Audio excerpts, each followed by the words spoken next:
6장 15절에서 18절 말씀입니다.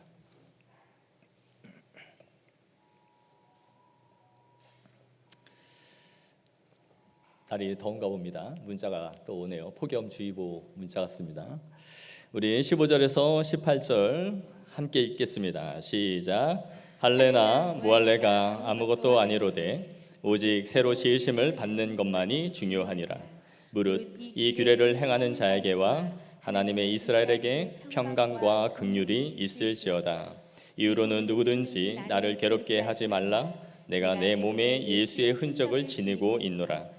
형제들아, 우리 주 예수 그리스도의 은혜가 너희 심령에 있을지어다. 아멘. 우리는 살아가면서 심각한 질병이나 혹은 누군가에 의해 물리적인 위협을 받거나 혹은 죽음의 위기를 직면하는 경우들이 있습니다. 경험하지 않으면 좋겠지만 이렇게 심하게 어떤 안 좋은 사건들을 목격하거나 경험하고 나면 이 심리적인 타격을 받게 되는데요. 이것을 우리는 흔히 트라우마라고 말을 합니다. 이 트라우마가 한 달 이상 지속이 되거나 또 통증을 유발하기 시작하면 이것을 우리는 외상 후 스트레스 장애라는 병명을 얻게 됩니다. 이 외상 후 스트레스 장애를 얻게 되면 이 네 가지 증상을 보이게 된다고 하는데요. 첫 번째 증상은 침습 현상입니다. 이 트라우마가 생기게 된 이 불쾌한 그 기억들이 반복적으로 떠오르는 현상이죠. 그래서 자꾸 그 좋지 않았던 기억들을 되새기게 되고 곱씹게 되고 이것이 심하면 악몽으로 그 꿈까지 꿔가면서 계속 그 사건이 반복되는 현상입니다. 두 번째는 회피 현상을 보인다고 하는데요. 트라우마를 겪었던 이 비슷한 사건이 반복된 경우 본능적으로 그것을 회피하려 하는 것이죠. 그래서 자신을 보호하려 하는 것입니다. 그 비슷한 상황이 나에게 올 것 같으면 자꾸 그것을 회피하게 되는데 이렇게 되면 일상생활을 하는데 큰 지장을 받게 되죠. 사람이 그것을 직면하여 뚫고 지나가야 할 것들을 자꾸 회피하여 모면하려고 하는 것입니다. 혹시 여러분 주변에 어떤 일만 생기면 잠수 타는 사람들 가끔 있지 않습니까? 연락 두절되고요. 어떤 때 몇 주, 길게는 몇 달 동안 연락을 안 되는 사람들이 있습니다. 이게 삶을 그냥 회피하고 도망쳐 버리는 것이죠. 다음은 인지와 이 기분의 변화에 따라서 급격하게 감정 기복이 일어나는 것인데요. 자신의 주변 사람들에 대한 생각들이 부정적으로 바뀌게 됩니다. 그래서 그 사람들에 대해 피해 의식을 갖게 되고 또 그러한 상황들에 맞닥뜨릴 때마다 감정 기복이 심해져서 주변 사람들이 자신을 대하기가 매우 힘들어지는 상태에 있는 것이죠. 마지막으로는 이 과각성 증상이라고 하는데 이것은 신경이나 근육이 아주 예민해져 있는 상태를 말해요. 그래서 아주 작은 것에도 깜짝깜짝 놀라는 것이죠. 신경이 온통 곤두서 있어서 비슷한 상황에 뭔가만 맞부딪히면 깜짝깜짝 놀라고 소스라치게 놀라는 그런 일들입니다. 흔히 전쟁에 참여한 군인들이 전쟁을 마치고 돌아왔을 때 작은 소리가 빵 터지는 소리만 들려도 총소리나 폭탄 소리로 오인하여 숨거나 괴성을 지르거나 식은땀을 흘리거나 이런 일들이 벌어지는 것이죠. 우리는 살아가면서 이런 트라우마를 갖고 있지 않으면 이런 것을 경험하지 않으면 참 좋겠지만 사실은 우리는 성장하면서 크고 작은 트라우마를 다 갖고 살아갑니다. 그래서 이 트라우마로 인하여 우리가 성장하지 못하고 자아가 더 건강하게 성장해야 하는데 어느 지점에서 그 트라우마로 인해 멈춰져 버리는 일을 경험하게 되는 것이죠. 이렇게 신체적, 정신적 트라우마가 일상 가운데 어려움을 주기도 하지만 우리 그리스도인들에게는 영적인 트라우마가 생길 수가 있습니다. 신앙생활을 하는 데 있어서 부정적인 경험들로 인한 영적인 트라우마가 생기게 되면 우리가 신앙이 성장하는데 상당한 어려움을 이제 겪기 시작하는 것이죠.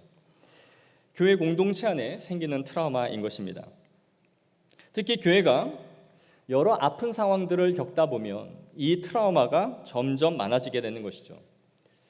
안타깝게도 이 한국 교회는 이 수많은 교회들이 여러 아픔들을 경험하고 있고 우리가 간접적으로 직접적으로 경험하면서 이러한 트라우마를 계속해서 쌓아가고 있는 것입니다.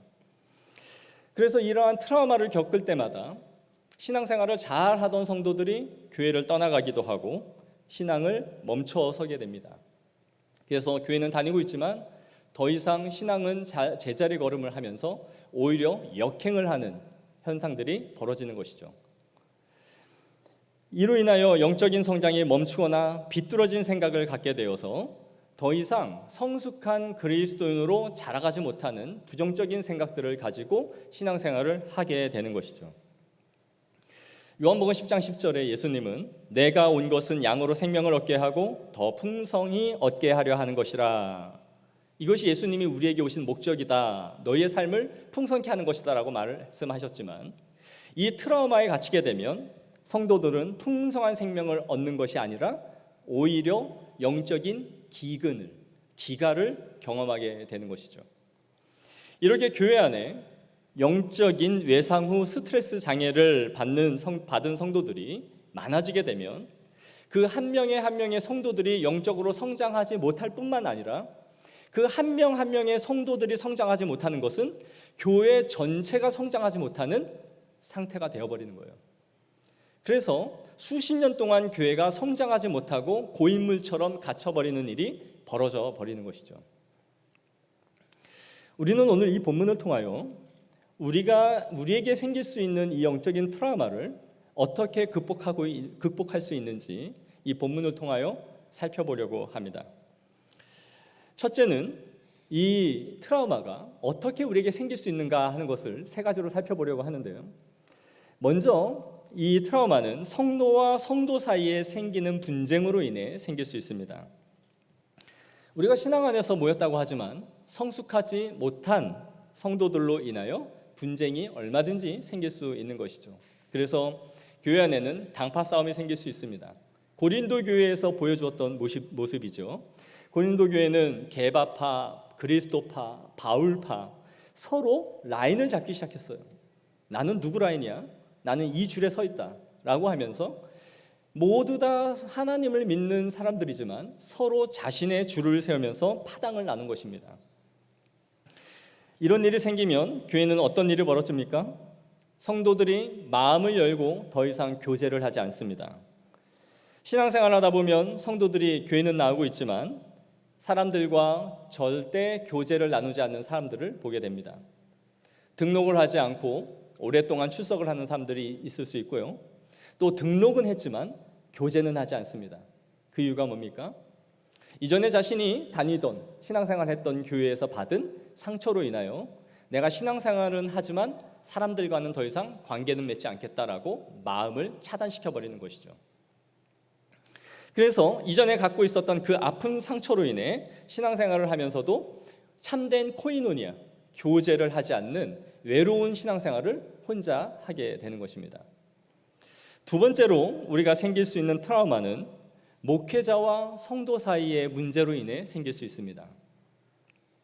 목회자의 비인격적이고 비성경적인 모습으로 인해 성도와 목회자 사이에 갈등이 생기기 시작하는 것이죠. 이런 일이 생기면 성도들은 목회자의 권위를 인정하지 않기 시작합니다. 그리고 모든 설교를 은혜로 받는 통로로 삼는 것이 아니라 판단하는 도구로 삼아요. 너가 그렇게 하는지 안 하는지 내가 먼저 지켜보겠다 하는 마음으로 설교를 듣기 시작하는 것이죠. 목회자 역시도 자신에게 상처를 준 성도들을 비난하기 시작합니다. 때로는 설교를 통해 은혜를 공급해야 할 이 강단에서 자신을 변호하고 누군가의 대상을 비난하는 일에 이 설교를 사용함으로써 은혜를 잃어버리게 되는 것이죠. 그래서 성도들은 더 이상 말씀의 꼴을 얻지 못하는 상태가 됩니다.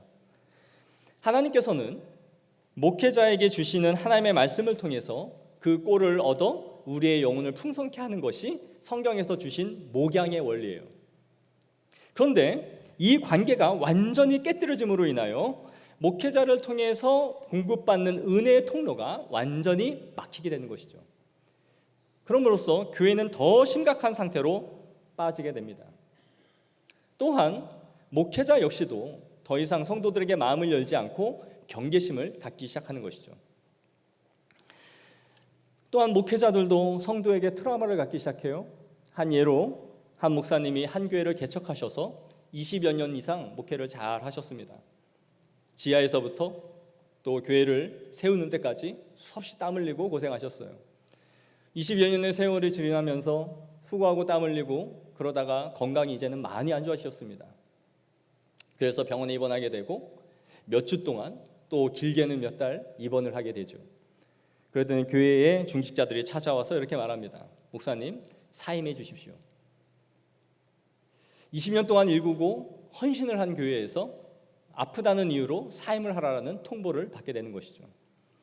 이러한 일을 경험한 목회자의 자녀들이 엄청난 상처를 입고 신앙을 저버리는 일들이 벌어집니다.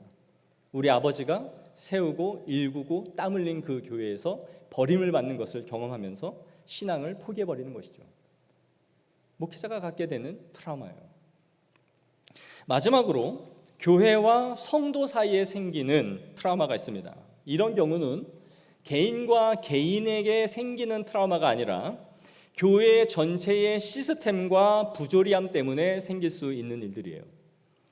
다시 말해서 오늘날의 시대는 매우 급변하고 있습니다. 소위 우리가 MZ세대라고 말을 하죠. 그들이 경험하는 사회의 생활과 교회의 생활은 상당한 차이가 있을 수 있습니다. 그런데 이런 세대들이 교회에 왔을 때 행정 시스템이나 돌아가는 방식들을 이해하지 못하는 것이죠.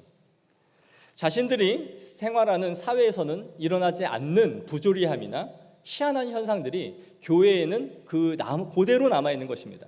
구태, 해왔던 방식을 절대 버리지 않는 것이죠. 시대와 철저히 뒤처져 있는 모습을 보면서 젊은이들이 등을 지기 시작하는 것입니다. 그리고 교회에 와서 중직자들과 이야기를 하면 꼰대 이런 꼰대가 없어요. 밖에서는 하지 않는 그러한 행태와 말들이 교회에는 고스란히 남아 있어서 교회 오면 상대하기 싫어, 말하기 싫어라고 마음을 차단해 버리는 것이죠. 이거는 사람의 문제가 아닌 교회가 갖고 있는 시스템의 문제예요. 물론 교회는 세상보다는 다소 뒤처져 있을 수 있고 세상의 방식과는 다른 방식을 취할 수 있습니다. 그것이 성경적인 원리라면 우리는 그것을 고수해야 하고 그들을 설득해야 하며 이해시켜야 합니다. 그러나 성경적인 원리도 없이 아무 이유 없이 우리가 그렇게 해왔다라는 이유만으로 그것을 그렇게 이끌어갈 때 젊은이들이 트라우마를 갖고 또 교회를 외면해 버리는 것이죠. 이러한 것들이 쌓이면서 신앙생활에 트라우마가 형성되기 시작하는 것입니다. 우리는 누군가와 심하게 다투고 헤어지고 나면 만남에 있어서 두려운 마음이 생깁니다. 모두 다 가정을 끝까지 지키고 싶겠지만 누군가에게는 원치 않는 이혼을 하기도 하죠. 그리고 그 이혼 이후에 누군가를 만나려고 할 때에 더 큰 어려움을 겪어요. 왜냐하면 다시 만나려는 그 사람에게 이전에 그 사람에게 보였던 작은 모습만 조금이라도 보여지면 이 사람도 그런 사람이 아닐까 하면서 오버랩이 되고 더 경계심을 갖게 되는 것이죠. 앞서 말씀드린 네 가지 현상처럼 무언가만 보면 깜짝깜짝 놀라고 어떤 모습만 봐도 그 모습이 아닌가 하고 우리는 생각하게 되는 것입니다. 자라보고 놀란 가슴 소뚜껑 보고 놀란다고 그것이 한번 각인되고 트라우마가 되고 나면 더 아주 작은 일에도 심한 상처를 받게 되는 것이죠. 어떤 유사한 사건이 교회나 개인에게 보이기 시작하면 우리는 그 상황을 현재와 과거를 오버랩시키고 과거에 좋지 않은 기억들을 떠올리면서 부정적인 인식들로 자신의 마음을 채워버리는 것입니다. 이것이 교회 안에 신앙생활을 하다 보면 생길 수 있는 트라우마예요. 이렇듯 우리는 이러저러한 이유들로 인해서 원하든 원치 않든 신앙생활을 하면서 이러한 상처들을 갖고 살아가게 됩니다. 아마 저나 여러분이나 이런 경험을 해보지 않은 사람은 아마 없을 거라고 생각해요. 간접적으로 누군가에게 들었을 수도 있고 이제까지 신앙생활을 하면서 이런 것들을 수웃하게 반복되면서 트라우마를 내 몸에 새기면서 살아왔는지도 모릅니다. 그렇다면 우리는 이러한 상황 속에서 이 아픔을 어떻게 극복하고 회복하고 영적인 성장을 지속해 나갈 수 있을까요? 어떻게 우리는 건강한 신앙생활을 해나갈 수 있을까요? 이것을 우리는 고민해 봐야 돼요. 우리는 자녀들에게 상처 한번 주지 않고 자녀를 키우면 좋겠다라고 마음 먹지만 저나 여러분이나 우리의 자녀들이나 상처 없이 큰 아이들은 아무도 없습니다. 신앙생활을 하면 모두 다 행복하면 좋겠지만 원치 않는 상처를 받을 수 있어요. 그럼 그때마다 우리는 이 상처를 어떻게 극복해 나갈 수 있는지를 생각해 봐야 되는 것이죠. 제가 신앙생활을 하면서 모태신앙으로 자라 또 목회자인 아버지 밑에서 이렇게 자라면서 경험하면서 신기한 것은 이것입니다. 이렇게 아픔을 경험하면서도 누군가는 끊임없이 성장하고 누군가는 교회를 떠나더라라는 거예요. 똑같은 상황을 경험했는데 누군가는 이 아픔 속에서 참된 신앙이 무엇인가 하는 것들을 찾아가며 누군가는 이 똑같은 상황 속에서 마음을 절교하고 하나님과의 관계를 끊고 교회를 욕을 하며 떠나갔더라라는 것입니다.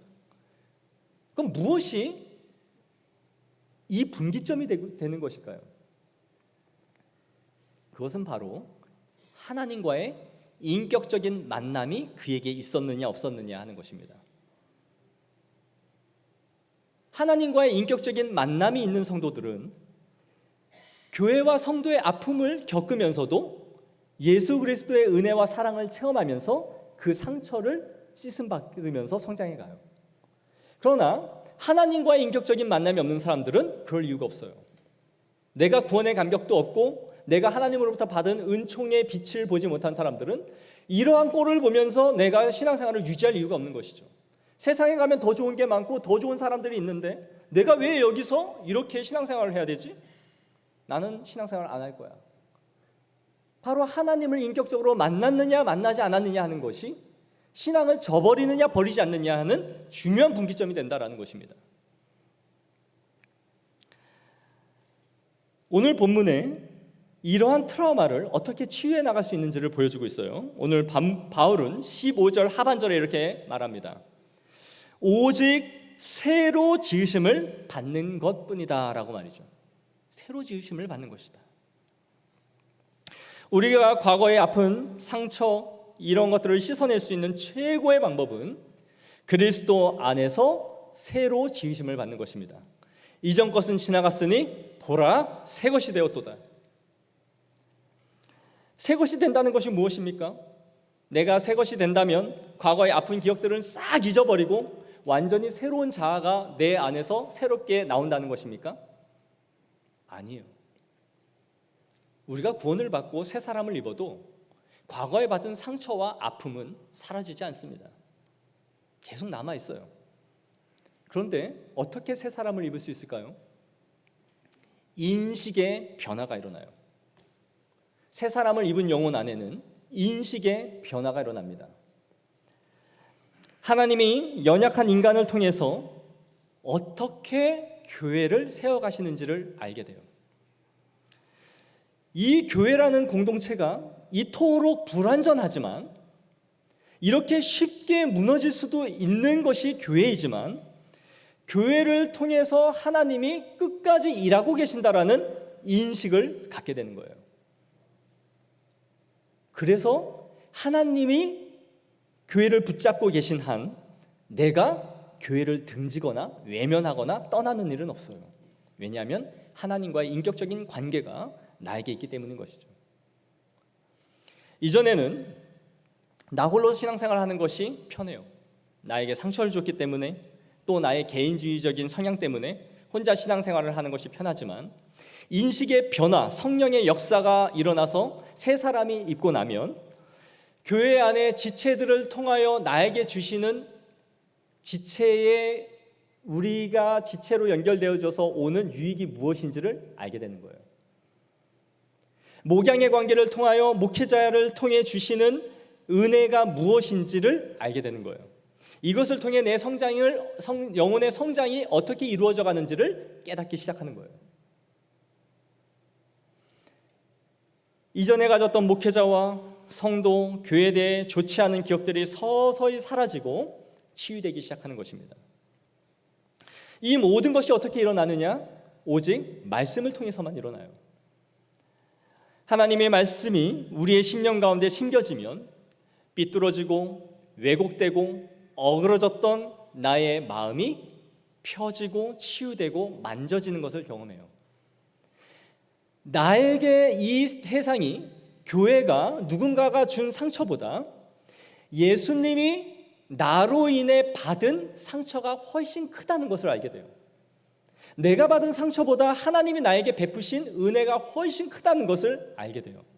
하나님이 베푸신 은혜에 비해서 내가 받은 상처는 아주 보잘것없다라는 것을 알게 돼요. 그래서 회개하게 돼요. 이전에는 모든 사람들이 다 나를 공격한 사람이었어요. 목회자가, 성도가, 교회가. 그래서 내가 이럴 정도밖에 신앙생활을 못하고 내가 이렇게 삐뚤어졌다라고 남 탓을 하면서 살았어요. 그러나 성령에 의해 인식이 변화가 일어나고 나면 그 교회의 아픔과 상처가 나로 인해 이루어졌구나라는 것을 깨닫기 시작해요. 그래서 회개를 하기 시작해요.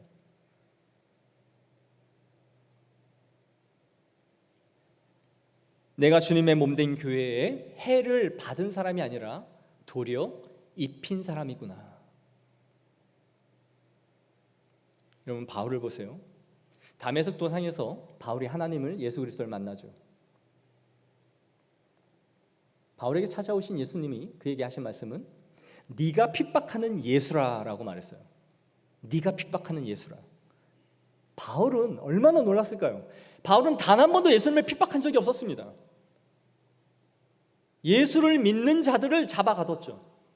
유대교에서 개종하여 예수님을 믿겠다고 한 사람들을 잡아가뒀죠. 예수님을 한 번도 비난한 적이 없었어요. 그러나 예수님은 네가 나를 핍박하는 예수라고 말했어요. 왜요?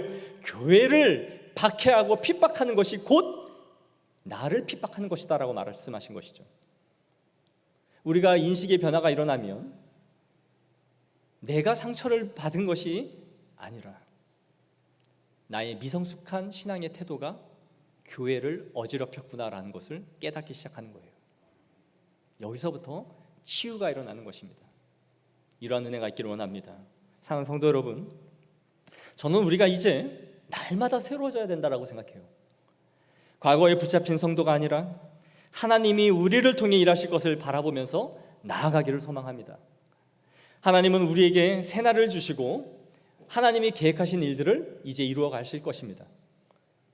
우리가 잠시 주춤했지만, 우리 향기로운 교회가 잠시 삐걱댔지만 40년 전에 이 몸된 교회를 세우시고 이끌어 오셔서 하나님의 나라와 영광을 위하여 쓰임받기 위하여 이 성전을 주신 그 하나님의 뜻을 이루어가는 거룩한 교회로 세워가실 줄로 믿습니다. 이 일을 위하여 우리는 힘써 기도해야 되고 힘써 헌신해야 됩니다. 헌신 없이 교회가 세워지지 않아요.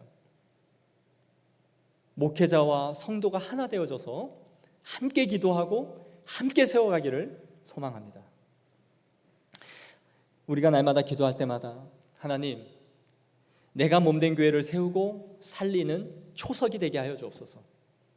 이 교회를 살리는 마중물이 되게 하여 주옵소서. 교회가 성령의 불로 불타오르는 불쏘시개가 되게 하여 주옵소서.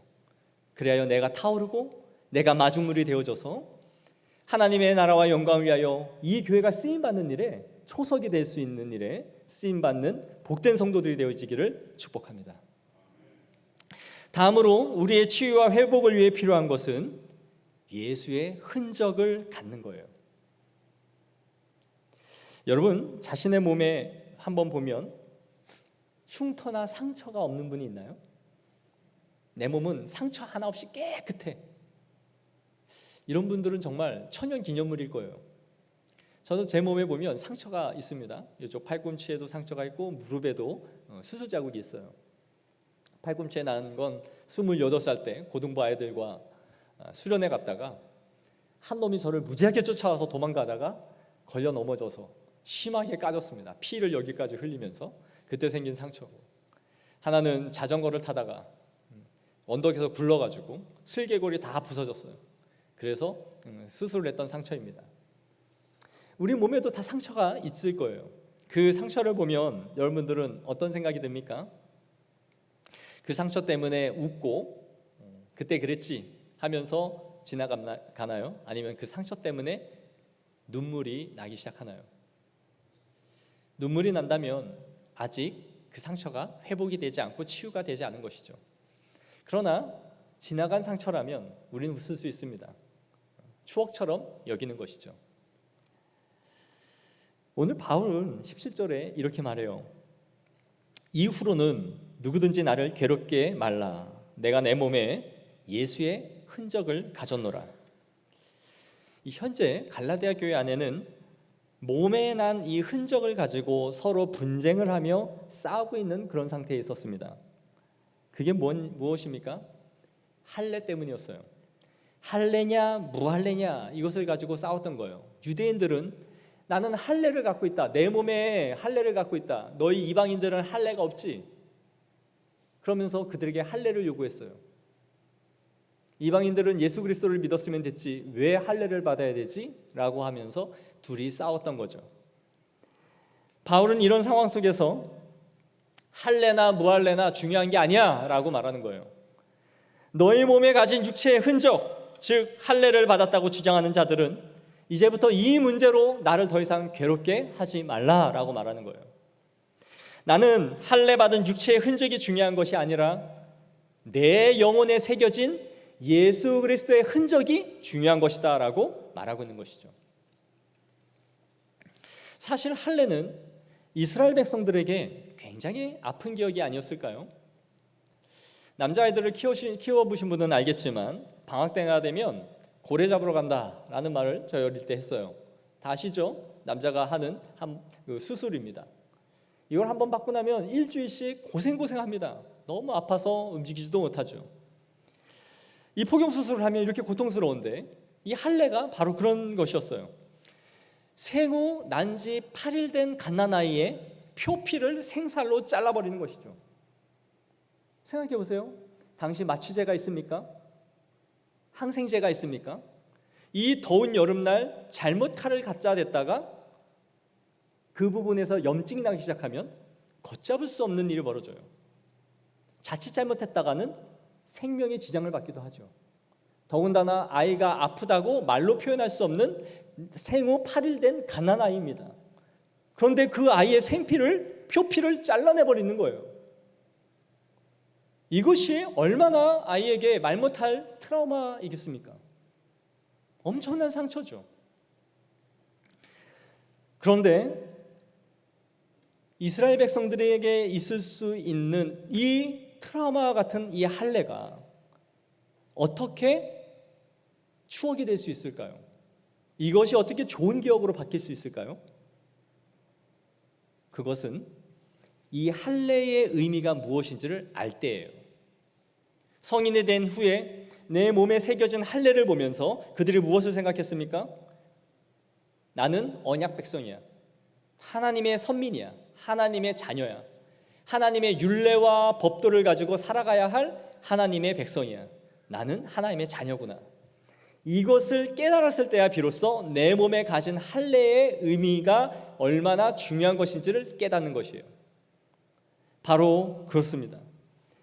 우리가 가진 상처와 아픔이 하나님의 은혜를 알게 됐을 때에 그것이 어떤 의미를 갖고 있는지를 알게 되고 더 이상 그것이 아픈 기억으로의 트라우마가 아니라 성장을 하는 계기가 되는 것입니다. 사랑하는 성도 여러분, 많은 사람들이 과거에 묶여 살아갑니다. 자신이 받은 상처를 자신이 가진 영유아 때에 또 어린아이 때, 유소년 때에 가진 기억을 벗어나지 못해요. 한 주간 우리는 정말 끔찍하고 극악한 사건들을 경험했습니다. 백주대낮에 칼부림을 하고 느닷없이 사람들에게 달려드는 피할 수도 없는 이러한 일들이 이 사회에 팽배하게 일어나고 있어요. 심지어 모방을 하고 나도 그렇게 하겠다라고 협박을 하는 사람들이 벌어져요. 그런데 여러분, 이 사람들을 잡을 때마다 하는 말이 뭡니까? 나는 어릴 때 왕따를 당했습니다.